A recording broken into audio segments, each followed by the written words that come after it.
사람들이 자본주의에 대해서 굉장히 지금 잘못 생각하고 있다. 돈이 돈을 버는 것.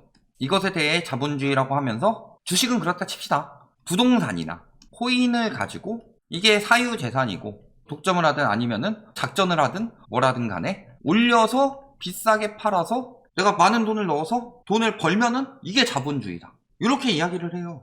자본주의가 저게 맞나요? 예를 들어서 자본주의에 역행하는 부동산 가격 상승, 코인 상승 이것에 대해서 규제가 들어가면 뭐라고 하죠? 자본주의에 역행한다. 아니 본인들이 역행하고 있으면서 자본주의 정부에서 자본주의에 역행한다. 이딴 이야기를 하고 있다. 대출 안 나와요? 금리 올랐어요? 기준금리는 이번에 올랐지만 시중금리는 이미 1년 넘게 올랐죠. 그 다음에 부동산 거품으로 인해서 소비 줄었죠. 가처분 소득 감소하고 있죠. 임금이 안 올라요. 부채만 늘어나고. 잘못된 자본주의의 폐해다. 그 잘못된 자본주의를 뭐라고 하느냐 이런 이야기까지 보고 그럼에도 불구하고 언젠간 풀어주고 자본주의 사회니까 부동산 가지고 가격 띄워서 돈 버는 게 자본주의를 맞게 하고 있는 거다 하고 정신승리하고 있는 투기꾼들한테 진짜 자본주의가 뭔지 좀 배워라 라고 알려주려고 들고 왔습니다. 정신승리 그만하고. 자, 지금도 기사들에서 뭐라 그래요? 기자들부터가 자본주의의 논리를 잘 몰라요. 부동산 정책은 실패했고 자본주의 시장 경제 원리와는 동떨어졌다 이런 말을 하죠. 요즘에 이런 얘기 굉장히 많이 해요. 규제 들어갈 때마다 시장에 맡겨라. 수요와 공급 그리고 그것에 따른 적절한 가격이 형성이 되고 이런 식으로 말하는 보이지 않는 손 말한 게 애덤 스미스였죠. 그 말을 부동산 시장에서도 들고 오고 있죠. 냉면 가격 통일해주세요. 아니 그럼 집값은 통일이 됐어요? 원가 공개하고 국가에서 적정 이익을 정해서 동일하게 해주세요. 그러면서 이게 1945년 해방 직후 자본주의와 사회주의의 대립이 있었던 국민이 무지했던 40년대를 보는 것 같다. 이딴 이야기 하고 있죠. 그러면서 자본주의에 역행하니까 집값이 아니라 국민을 잡는다. 아니 실질적으로 올라간 부동산 가격 때문에 국민이 죽는 거지 대출을 막았기 때문에 국민이 죽는 거예요? 대출을 막고 비정상적으로 거주하지도 않을 집을 다른 사람들한테 차익을 내서 팔기 위해서 투기를 들어간 그 사람들한테 더 많이 회수하고 지금도 보세요. 1주택 중에서 초고가 말고는 전반적으로 세금 감면되고 있죠. 누구를 잡고 있는 거예요 지금? 다주택을 잡고 있는 거죠. 양도세 중과, 보유세 중과, 취득세 중과 누구한테 들어가요? 다주택자들한테 들어가죠. 다주택자들이 언제부터 국민을 대표했냐? 그러면서 부자 사다리. 자본주의의 기본 논리이기 때문에 부동산 가격은 계속 오르고 자본주의가 부자로 가는 사다리다 라고 말하는 사람들은 진짜로 자본주의를 모르는 사람들이다. 주담대 중단 뭐 때문이에요? 은행권 신뢰도 때문이죠. 바젤3 안 지켜도 되는데 안 지키면 어떻게 되죠? 그 은행에 대한 신뢰도가 떨어져요. 투자자가 빠지죠. 자, 예를 들어서 바젤1이 자기 자본 비율 8%였어요. 일본에서 바젤1 때 무슨 일이 있었냐? LTV를 막 120%씩 내주고 그러니까 자기 자본 비율이 6% 수준이었다. 8% 맞춰야 되죠. 그러니까 금리 급격히 올렸죠. 그러니까 안 맞춰도 되는데 이 기준을 안 맞추면 어떻게 돼요? 그 일본 은행에는 외국인들이 돈을 넣어놓겠어요? 아무래도 자본 비율이 많은 쪽, 그런 쪽을 내 돈이 더 안전하다고 생각을 하겠죠. 자, 전세보증보험 가입 왜 해요? 원래대로라면 전세금은 돌려받는 거고 전세보증보험 들면은 보험료 나가잖아요. 보험 왜 들어요? 안전하지 않으니까. 갭 투기하는 사람은 돈이 어딨어요? 돈이 없으니까 전세 놓고서 그 갭으로 투기를 하는 건데 보증보험 가입 안 된 집이랑 가입되는 집 그러면은 일반적으로 가입되는 집이 이율이 좀 낮더라도 혹은 월세가 좀 세거나 전세가 좀 세더라도 가입되는 집으로 들어가려고 하죠. 여력이 되면. 왜? 안전하니까. 똑같은 거예요. 이 바젤3를 마치지 않으면 은행권 신뢰도가 떨어지기 때문에 투자자들이 빠진다. 불안전하니까. 그런데 우리나라 은행에까지 채권을 사고 은행채를 사고 이런 대고객들은 안전은 기본이죠. 그 다음에 수익률을 따지는 거죠. 그러니까 은행 신용을 위해서 맞추는 건데 이걸 가지고 서민을 잡는다. 집값 못 잡고 대출만 잡는다. 이런 식으로 이야기하고 있어요. 집값이 저렇게 올라가서 가계대출이 올라갔다는 것 자체가 자본주의에 역행하고 있는 거다. 왜? 집으로 수익 내는 것 자체가 자본주의가 아니니까. 자, 그러면서 정치적으로 말하는 사람들은 이런 식으로 늘 이야기하고 있죠. 부동산 사회주의다. 북한과 흡사한 사회주의 정책이다. 집값이 올라가면은 규제해서, 왜냐면은 부동산은 자본주의라고 첫 번째 볼 수 없는 이유 중에 하나가 일단은 공공재죠. 왜? 부동산이 있어야 살잖아요. 의식주예요. 옷이랑 밥이랑 살 곳이 있어야 되죠. 그런데 그 살 곳 가지고 장난질을 치고 있다. 문제죠. 그래서 그것을 국가에서 통제하는 것 당연한 거예요. 기본권은 보장을 해야 되죠. 그런데 그 기본권을 보장하는 것 자체도 사회주의라고 말하고 있으니 그러면서 이런 이야기를 하면 뭐라고 그래요? 이 닥쳐인 빨개 이 새끼야!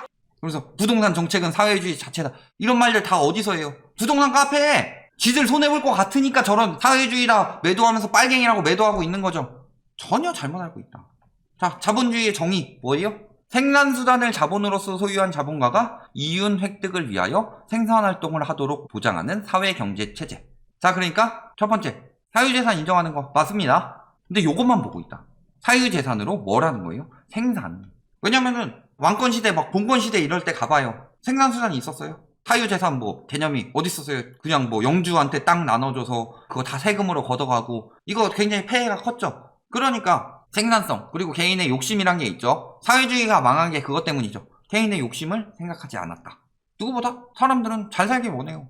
자, 수직적 구조가 좋아요? 수평적 구조가 좋아요? 사회구조는 학창시절에 사회선생님이 명쾌한 답을 내주셨습니다. 내가 위에 있으면 수직적이 좋고 내가 밑에 있으면 수평적이 좋다. 사람은 원래 그래요. 그러니까 수직적 구조다 수평적 구조다 뭐가 맞다가 아니라 그래도 상대적으로 더 나은 삶을 살고 싶으니까 그것을 보장해주는 제도, 이게 자본주의 제도죠. 그렇다면 그것을 보장하는 것은 뭐다? 사유재산에다가 생산성이 있어야 된다. 생산성이. 이게 없는 것은 자본주의가 아니다. 그냥 돈으로 돈 먹고서 유동성 해가지고 남한테 더 비싸게 팔아먹어서 버는 거, 이게 자본주의다라고 알고 있는 사람은 굉장히 잘못 알고 있는 거예요. 본인이 자본주의라고 합리화하고 있을 뿐이라는 거죠. 자, 그래서 자본주의의 선순환 구조는 자본을 통해서 생산을 만들어내는 거죠. 그 다음에 나오는 게 뭐예요? 생산을 통해서 판매가 이루어져야 되죠. 판매가 이루어지면서 뭐가 생기는 거예요? 소비, 그리고 재화 창출이 이루어지는 거죠. 그러면은 이렇게 번 돈을 어디로 쓰느냐? 부동산에 짱 박느냐? 아니죠. 확대해서 재생산한다. 자, 지금 스마트폰이 나오기 전엔 뭐가 있었어요? 폴더폰, 슬라이더폰. 그 전에는 핸드폰도 나오지 않았었고, 전화기가 나오기 전에는 편지 쓰고. 근데 기술의 발전이 왜 일어나냐? 물론 사람의 욕심 때문이죠. 그리고 그것을 뒷받침해줄 수 있는 아이디어가 있고 자본이 있어서 그 자본으로 그런 아이디어들을 생산해내고 소비 수요가 있어서 그 수요 공급에 따라서 가격이 결정이 되고 계속 확대적으로 재생산되면서 발전이 되는 것. 이것이 자본주의의 기본 논리다. 그렇다면은 아니 사유재산인데 사회주의는 아닐 거 아니에요. 집값 오른다고. 부동산 폭등이 자본주의냐 아니냐를 봐야 되죠. 근데 자, 부동산 매매 거래에 대해서 생각을 해봅시다. 가지고 있다가 시간 지나서 비싸게 파는 거. 생산성은 전혀 없다. 이걸 자본주의라고 할 수 있어요? 그렇다면 분양은 건물 짓는 거 아니에요? 분양은 자기 자본이 아니죠. 자본 어디서 끌어와요? 소비자들한테. 이거 우리나라 선분양 제도의 문제가 이거예요. 소비자들한테 자본 끌어와서 집 지어주겠다. 생산성 없는 게 지어지죠? 그냥 거주만 가능한 거죠?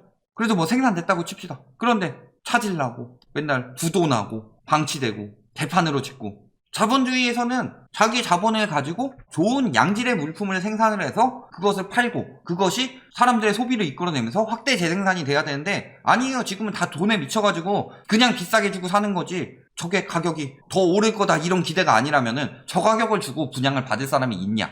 없죠.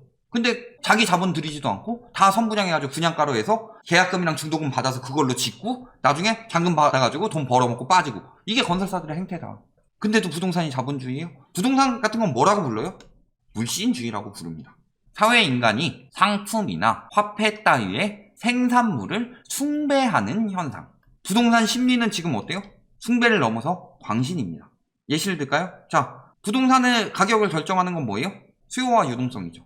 근데 유동성 지금 어때요? 감소하고 있죠. 이미 PIR, 구매력 지수 등이 그렇게 올라가고 있어서 물가 상승률보다 훨씬 더 높아지고 있는데도 숭배하고 있다. 광신도다. 계속 오를 것이다. 왜? 언론에서 그렇게 계속 기사를 내니까. 수요가 늘어날 수 있어요? 대출도 막혔어요. 집값은 너무 올랐죠. 여력이 없어요. 그리고 수요가 줄었다는 건 뭐에서 나와요? 거래량. 맨날 매물 부족 이야기하고 있는데 요즘 매물 다시 늘어나고 있는데 거래량은 더 줄었죠. 그런데도 계속 오를 거야.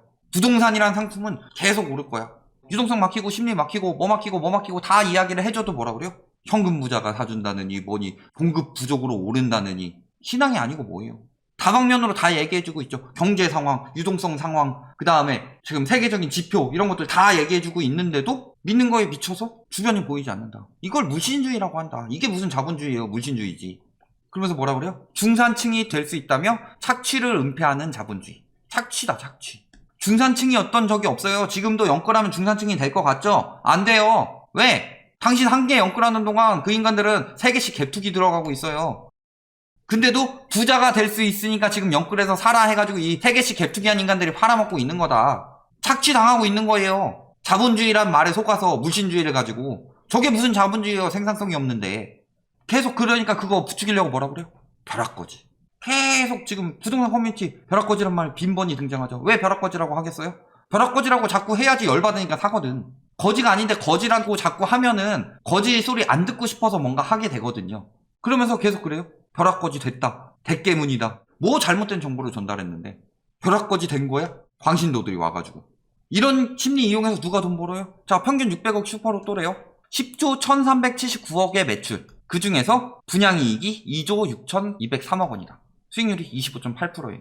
4분의 1이 수익률이다. 엄청나죠? 저런 식으로 벼락거지니 뭐니 해가지고 진짜 기득권들이 돈을 벌고 있다. 과거에 영상 찍은 거 볼까요? 그 김원동 본부장 인터뷰한 거 있었거든요. 뭐 외국에서는 5% 정도, 그 정도면 많이 올렸다고 하는데 우리나라 미쳤다. 이것도 얘네가 발표한 거에서 25.8%지 이거 절대 이상이에요. 왜? 위례 같은 데서 다 나왔잖아요. 분양 수익 이 정도 나온 줄 알았는데 거기서 보니까 한 2천억 정도 가산비에서 떼어 먹었더라. 자, 그리고 시장에 맡겨요 라고 말하는 애던 스미스가 뭐라 그랬어요? 지대라고 그러죠. 이때는 뭐 건물 자체라기보다는 뭐예요? 땅의 개념이 컸었죠. 애덤 스미스 시대 때는. 그때 뭐라 그랬어요? 불로소득을 올리는 자들을 보고 자본주의의 기생충이다. 저런 물신주의들은 자본주의의 기생충이다. 지대소득 계층을 사회의 기생충 같은 존재로 간주했다. 알겠냐 기생충들아? 부동산 카페 기생충 박람회죠. 물론 아닌 사람들도 있지만. 자, 그리고 맨날 자본주의 이야기하고 있는데 봅시다. 2021년 중반 부동산 가격 지수 넘버웨어에서 뽑았어요. 도시별로. 시리아 내전 중이죠. 가나 거의 마찬가지 수준이죠. 자, 그 다음에 홍콩 뭐예요? 경제 자유 도시죠. 자, 그리고 공산주의의 나라 중국 선전, 중국 베이징, 중국 상하이, 중국 광저우, 항저우, 중국. 아르헨티나 당연히 문제 있죠. 예전에 한번 실패하고서 포퓰리즘 많이 했다. 그런 나라죠. 진짜로. 우리나라는 포퓰리즘도 아니다. 인도, 스리랑카. 자, 선진국이라고 할 만한 나라 뭐 있어요? 중국, 그 다음에 뭐 인도, 규모니까 대만, 우리나라. 공산주의가 훨씬 더 많네? 못 살아가지고 어쩔 수 없이 막 집값 폭등한 데 말고는? 그럼 뭐예요? 지대로 소득 올리는 게 빨갱이 새끼들이다. 지들이 빨갱이니까 남들 보고 빨갱이라고 하고 있는 거다. 예전에 그랬죠. 빨갱이들이 지들이 안 걸리려고 저 사람 빨갱이에요 해가지고 자기 정체 눈치챈 사람들 잡아가가지고 끌고 가게 만든 거. 결론, 자본주의 아니다. 자본주의라고 쳐줘도 그래봤자 천민자본주의지 뭐예요? 무신주의다. 그리고 부동산 가격 상승은 자본주의에 역행한다. 그럼에도 불구하고 규제하는 정책들은 다 자본주의를 하고 있는 사회주의다 라고 계속 말해봐라. 니들의 무식함만 인정하고 있을 뿐이다. 여기까지 말씀드리겠습니다.